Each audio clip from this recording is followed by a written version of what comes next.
सूरज की पहली किरणें जब पारसनाथ की पहाड़ियों पर पड़ती थीं, तो गिरिडीह का छोटा सा शहर एक सुनहरे आलिंगन में समा जाता था।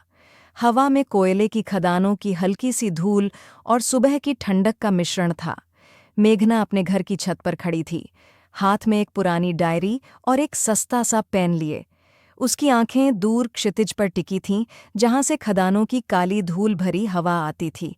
वह हर सुबह यहाँ आती थी, जैसे कोई अनहा वादा हो उससे और इन पहाड़ियों से। मेघना की उम्र थी 23 साल, लंबे घने बाल जो हमेशा एक डीली सी चोटी में बंधे रहते थे और आंखें जो हमेशा कुछ ढूंढती सी लगती थीं। वह अपने परिवार की इकलौती बेटी थी।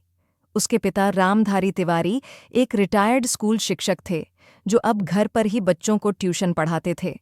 माँ सरिता एक गृहिणी थी, जिनका सारा दिन घर के कामों और पड़ोस की गपशप में बीतता था। मेघना का एक छोटा भाई रवि था, जो 12वीं कक्षा में पढ़ता था और इंजीनियर बनने के सपने देखता था। लेकिन मेघना के सपने वे उसकी डायरी के पन्नों में कैद थे। कविताएं, कहानियां और अनकहे ख्वाब जो शायद कभी हकीकत ना बन पाए। मेघना नीचे आ, चाय ठंडी हो रही है। माँ की आवाज़ ने उसे विचारों की दुनिया से बाहर खींचा। वह एक गहरी सांस लेकर सीढ़ियों से नीचे उतरी। रसोई में माँ चूल्हे पर रोटियां सेक रही थीं। क्या कर रही थी फिर छत पर? दिन भर किताबों में मुंह घुसाए रहती है, कुछ कामधाम भी कर लिया कर, सरिता ने हल्के ताने के साथ कहा। मेघना ने मुस्कुराकर बात टाल दी।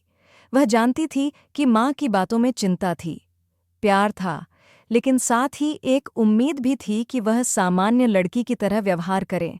सामान्य यानी पढ़ाई पूरी करो, शादी करो और फिर ससुराल में अपनी जिंदगी बिता दो। लेकिन मेघना का मन इस सामान्यता को स्वीकार करने को तैयार नहीं था। मेघना का अकेलापन। मेघना ने गिरिडीह के एकमात्र डिग्री कॉलेज से साहित्य में बीए किया था। अब वह शहर की एक